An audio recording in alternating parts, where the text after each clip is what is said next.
नमस्कार दोस्तों, मैं हूं संजीव त्रिवेदी और संसद का सत्र सोमवार से शुरू होने वाला है।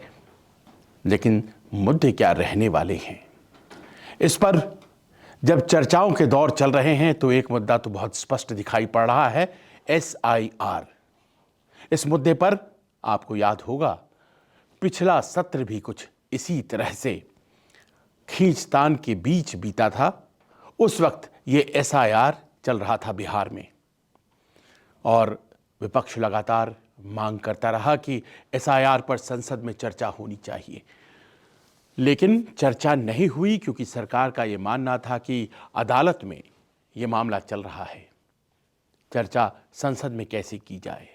दूसरी बात कही गई कि अगर चर्चा हो भी जाती है तो इलेक्शन कमीशन किसी मंत्रालय के तहत तो आता नहीं है, तो फिर जवाब कौन देगा। इस तरह की बातें कही गई। चर्चा के आखिर में जवाब होता है, लिहाजा अगर कोई मंत्री जवाब नहीं दे सकता है तो फिर कैसी चर्चा। प्रश्न यहां पर यह है कि संसद एक ऐसा प्लेटफॉर्म है जहां पर कोई ना कोई रास्ता, हर चीज का हर हल निकाल लिया जाता है। लिहाजा चर्चा अगर होनी होती तो हो जाती, नहीं होनी थी नहीं हुई। और अब उसी मॉनसून सत्र, पिछले सत्र के आलोक में ये बात आज आपसे कह रहा हूं कि पूरी संभावना है इस बार भी कहीं ऐसा ना हो कि पक्ष प्रतिपक्ष के आपसी टकराव में ये जो शीत सत्र शुरू होने वाला है सोमवार से, ये भी वॉश आउट हो जाए, ये भी बेकार हो जाए, इसमें भी कोई काम खास न हो पाए। मैं ऐसा क्यों कह रहा हूं, इसकी आज सबसे बड़ी वजह दिखाई पड़ी दिल्ली में चुनाव आयोग के दफ्तर जब तृणमूल कांग्रेस का डेलीगेशन पहुंचा। बहुप्रतीक्षित ये मुलाकात जो कि तृणमूल कांग्रेस और चुनाव आयुक्त की होनी थी। तृणमूल कांग्रेस, आप जानते हैं, SIR का विरोध कर रहा है। उसे लगता है कि ये जो प्रक्रिया है बंगाल में जो चलाई जा रही है ये गड़बड़ झाला है। उसे लगता है कि ये वोट काटने का तरीका है। उसे ये लगता है कि भारतीय जनता पार्टी को मजबूत करने का एक तरीका है। उसे ये लगता है कि भारतीय जनता पार्टी की प्रचंड जीत बिहार में दरअसल SIR की वजह से हुई है। लिहाजा अपनी शिकायतों का एक बंडल लेकर के 10 बड़े नेता, सांसद सब पहुंचे TMC के डेलीगेशन के तौर पर चुनाव आयोग। चुनाव आयोग ने तैयारी कर रखी थी, उनकी तैयारी जबरदस्त थी। और जब आपको जवाब नहीं देना हो तो फिर तैयारी किस बात की है, जबरदस्त तो रहेगी। लिहाजा जितने सवाल लेकर के चुनाव आयोग के पास पहुंचे तृणमूल कांग्रेस वाले, उनको एक भी जवाब नहीं मिला। कम से कम उन्होंने तो यही बात आकर बाहर कही।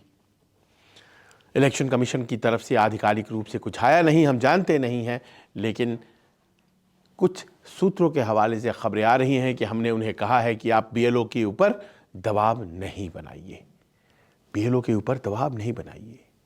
अगर इलेक्शन कमीशन सूत्रों के हवाले से कुछ इस तरह की बात कह रहा है तो प्रश्न तो यहां यह है कि दबाव कौन बना रहा है। आज की तारीख में एक फहरिस्त है हर राज्य में, चाहे वो केरल हो, राजस्थान हो, उत्तर प्रदेश हो, बिहार हो, पश्चिम बंगाल हो, बिहार माफ करें, बिहार में तो हो गया, चाहे वो पश्चिम बंगाल हो, हर जगह BLOs की मौत हो रही है। इस मौत के बारे में हम सबको पता है, आए दिन समाचार पत्रों में खबरें छप रही हैं। मौत की वजह से मामला इतना बढ़ गया कि केरल तो सुप्रीम कोर्ट तक पहुंचा हुआ है। और हम सब सामान्य लोग इस बात को जानते हैं कि जो BLO होता है वो जो कि सबसे ज़्यादा महत्वपूर्ण कड़ी होता है, जहाँ तक SIR का सवाल है, उसके पास 1000-1200 लोगों के फॉर्म होते हैं जिनके पास पहुंचकर उसे भरवाकर उसे अपलोड करने की जिम्मेदारी है। वो परेशान है, उसे ये कार्य इतने कम समय में करने के लिए कहा जा रहा है कि वो परेशान है। और परेशानी में बहुत से BLOs ने लिख करके अपनी जान दे दी है, कह रहे हैं हमसे नहीं हो पाएगा, आत्महत्याएं हुई हैं। और ये प्रश्न आज पहले प्रश्न के तौर पर तृणमूल कांग्रेस के द्वारा रखा गया और सामने बैठे थे चुनाव आयुक्त ज्ञानेश कुमार। उनके सामने यह रखा गया कि करीब 40 ऐसे बीएलओज हैं जिनकी मौत हो गई है और जिस तरह से आप एसआईआर को कंडक्ट कर रहे हैं उनके ऊपर एक ज़बरदस्त दबाव बना हुआ है। अगर वो नहीं करते हैं तो उनकी नौकरी चली जाएगी। उनके खिलाफ नेग्लिजेंस यानी कि काम न करने के एफआईआर तक दर्ज हो रहे हैं। क्या कर रहे हैं आप? इस पर जवाब बकौल टीएमसी सुनेंगे तो आप आश्चर्य में पड़ेंगे। उन्होंने कहा कि हमें तो मालूम नहीं है कि कितने लोग मर रहे हैं, ये सब तो आरोप हैं, इस पर जांच चल रही है। जांच के बाद पता चलेगा कि जो कुछ अगर मौतें हुई हैं तो फिर उन मौत को किस कैटेगरी में रखा जाए, क्या वो काम की वजह से हुई हैं या फिर कुछ और वजहें थी। दबे-ज़ुबान ये बात भी कही जा रही है चुनाव आयोग की तरफ से कि बिहार में तो एक भी मौत नहीं हुई, तो अगर काम का प्रेशर होता तो क्या बिहार में ना होता?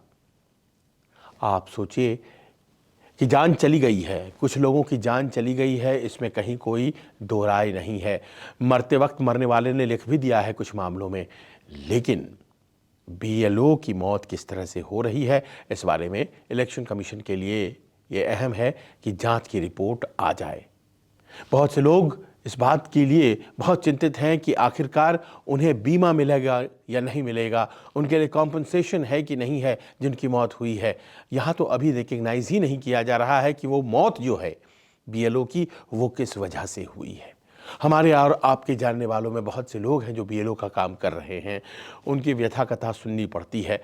वो बताते हैं कि इन 1012 फॉर्म्स को भरवाने में और उसके बाद इसे अपलोड करने में जो परिश्रम करना पड़ रहा है वो कोई दिक्कत नहीं, उसको किया जा सकता है, पर जो समयावधि है वो इतनी कम है कि इसमें दिन रात प्रेशर झेलते हुए काम करते करते कहीं ना कहीं आदमी टूट जा रहा है।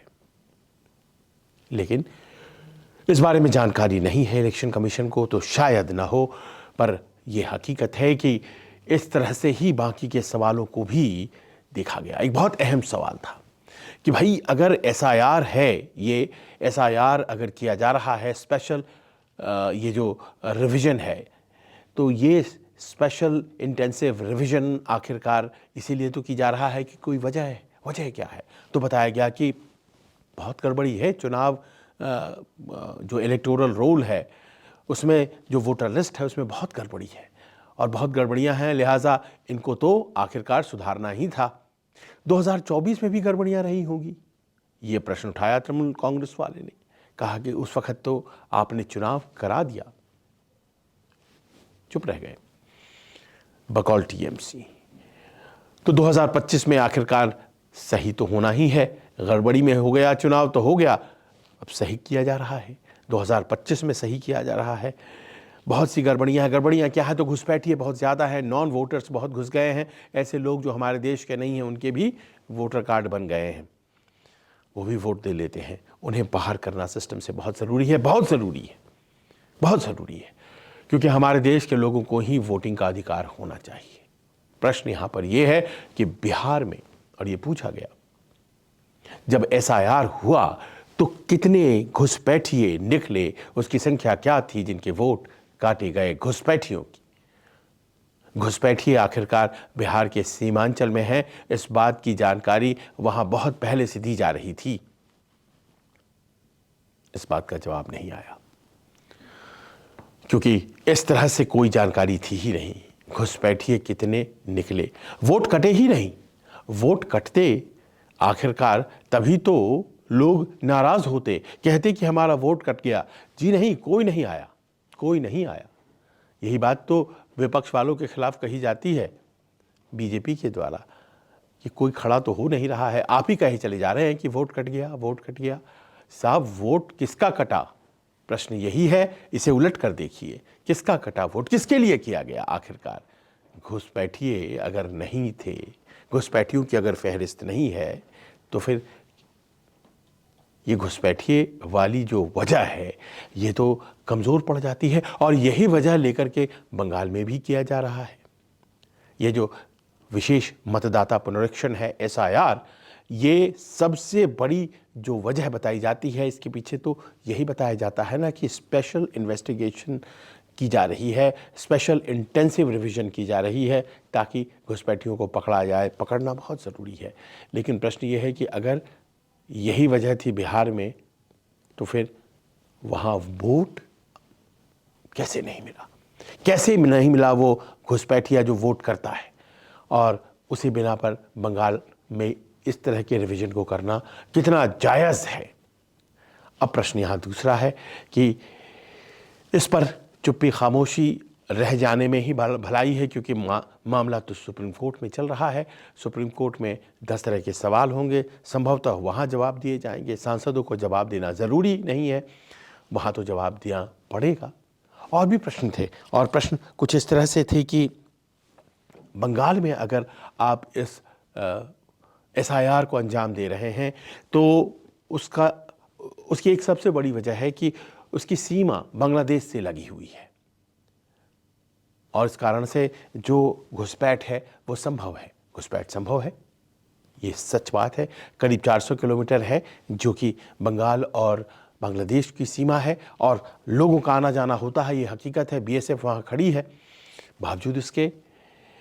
पर प्रश्न ये है कि बांग्लादेश के साथ सीमा तो त्रिपुरा की भी लगती है, मेघालय की भी लगती है, तो आखिर वहाँ पर ये SIR क्यों नहीं हो रहा है?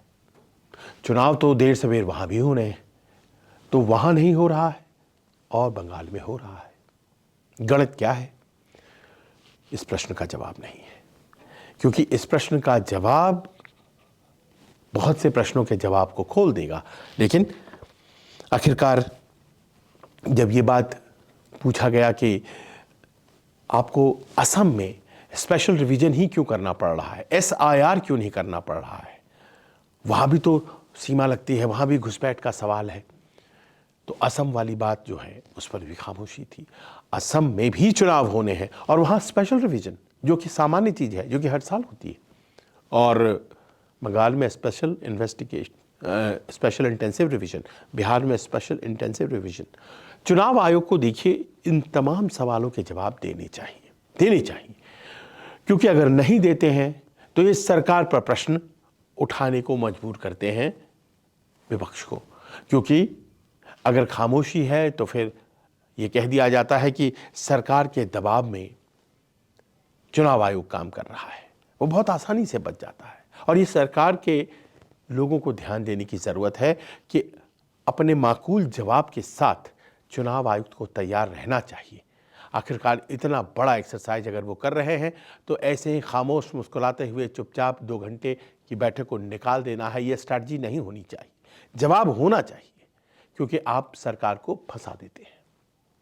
इस बात पर भी फंसा देते हैं जब तृणमूल वालों ने पूछा कि भाई आप प्राइवेट बिल्डिंग्स में ये बूथ कैसे खोलने का कार्यक्रम बना रहे हैं, हाई राइज बिल्डिंग्स में खोल देंगे, क्योंकि बूथ तो हमेशा स्कूलों में, कॉलेजों में, सरकारी प्रतिष्ठानों में ही खुलता है, ये प्राइवेट बिल्डिंग्स में खोलने की बात हो रही है बंगाल में, ये कैसे हो सकता है? जवाब कुछ भी नहीं है। नए लोग भर्ती किए जाएं डेटा ऑपरेटर्स के रूप में, तो वो बिहार से थे, फिर बंगाल में तो बंगाल से ही होंगे ना, बाहर से कैसे लाए जा सकते हैं?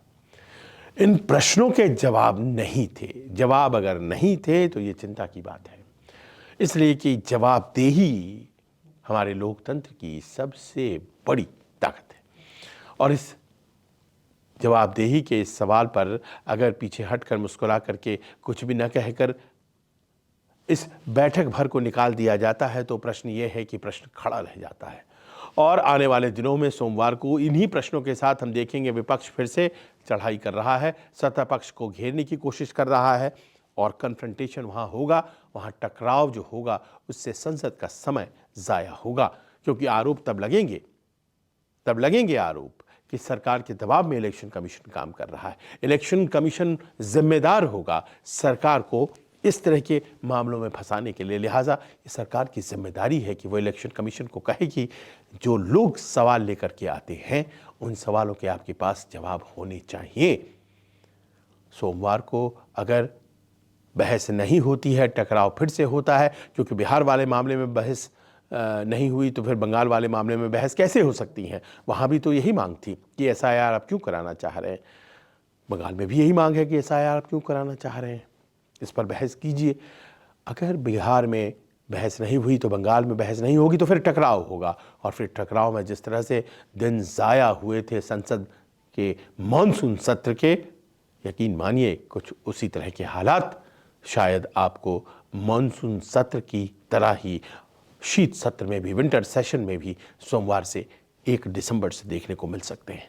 और सबके पीछे है खड़ा इलेक्शन कमीशन और वो पूरा टीम इलेक्शन कमीशन का, जो उन सवालों के जवाब के साथ सामने नहीं आ रहा है जिन सवालों के जवाब उसे आम जनता को यूं ही दे देने चाहिए, मांगने की ज़रूरत नहीं पड़नी चाहिए। एक भी बीएलओ की मौत उसके लिए बहुत ही जिम्मेदारी भरी एक ऐसी बात होनी चाहिए जिसमें कि उसके परिवार को कैसे मदद पहुंचानी है, इस बारे में वो बात करते दिखने चाहिए। लेकिन वो तो कहते हैं हमें पता नहीं है कि कितनी मौतें हुई हैं, जांच हो रही है।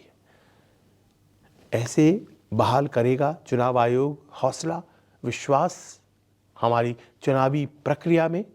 और अगर विश्वास डोल रहा है तो इसके लिए अगर इलेक्शन कमीशन जिम्मेदार है तो क्या इस पर कोई कार्रवाई भी हो सकती है? अदालत संज्ञान लेगा, मामले अदालत में है, देखते हैं। आपको क्या लगता है आप भी बताइए, क्योंकि ये मामला बहुत महत्वपूर्ण है। अभी तो 12 राज्यों और केंद्र शासित प्रदेश और बिहार में हुआ है, अभी और भी कई जगहों पर होना है। और इस तरह की अगर खींचतान चलती रही तो फिर एक स्वस्थ इलेक्टोरल जो वोटर लिस्ट है वो कैसे तैयार होगा? आप क्या सोचते हैं इस पर हमें भी लिख करके बताइए। नमस्कार। नमस्कार, मैं हूं मानक गुप्ता। अगर आपको हमारा ये वीडियो पसंद आया हो तो इसे लाइक और शेयर जरूर करें, और हां, हमें सब्सक्राइब और फॉलो करना ना भूलें ताकि आप देश और दुनिया की कोई खबर मिस ना करें। तो जुड़े रहिए हमारे साथ और देखते रहिए न्यूज़ 24।